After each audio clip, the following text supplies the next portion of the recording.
చాలా ఆనందంగా ఉంది మిమ్మల్ని అందరిని ఇక్కడ చూడటం. అంటే జనరల్గా ఒక సామెత ఉంది, ఇంట గెలిచి రచ్చగట్టమన్నారు. ఈయన రచ్చ గెలిచి ఇప్పుడు ఇంట్లోకి వచ్చారు, ఇప్పుడు మీ అందరిని గెలిచారు.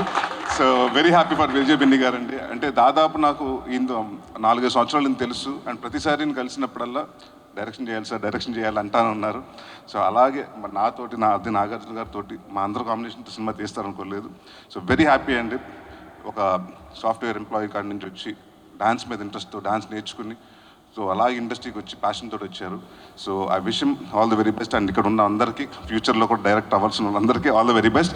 And Shekhar master next year మళ్ళీ మీకోసం పెట్టాలి. నెక్స్ట్ ఇయర్ మీరు డైరెక్షన్ చేసి ఇలాంటి ప్రెస్ మీట్ మీకోసం పెట్టాలి. థ్యాంక్ యూ ఫర్ ఇన్వైటింగ్ అండి. Thank you. చాలా ఆనందంగా ఉంది మిమ్మల్ని అందరిని ఇక్కడ చూడటం. అంటే జనరల్గా ఒక సామెత ఉంది, ఇంట గెలిచి రచ్చగట్టమన్నారు. ఈయన రచ్చ గెలిచి ఇప్పుడు ఇంట్లోకి వచ్చారు, ఇప్పుడు మీ అందరిని గెలిచారు. So very happy for Vijay Benny గారు అండి. అంటే దాదాపు నాకు ఈయన 4-5 సంవత్సరాలు ఈయన తెలుసు. అండ్ ప్రతిసారి ఈయన కలిసినప్పుడల్లా డైరెక్షన్ చేయాలి సార్, డైరెక్షన్ చేయాలి అంటాను ఉన్నారు. సో అలాగే మరి నాతోటి నాగార్జున గారితో మా అందరూ కాంబినేషన్తో సినిమా తీస్తారనుకోలేదు. సో వెరీ హ్యాపీ అండి. ఒక సాఫ్ట్వేర్ ఎంప్లాయీ కాడి నుంచి వచ్చి డాన్స్ మీద ఇంట్రెస్ట్తో డాన్స్ నేర్చుకుని సో అలాగే ఇండస్ట్రీకి వచ్చి ప్యాషన్ తోటి వచ్చారు. So I wish him all the very best. And ఇక్కడ ఉన్న అందరికీ, ఫ్యూచర్లో కూడా డైరెక్ట్ అవ్వాల్సిన వాళ్ళందరికీ ఆల్ ది వెరీ బెస్ట్.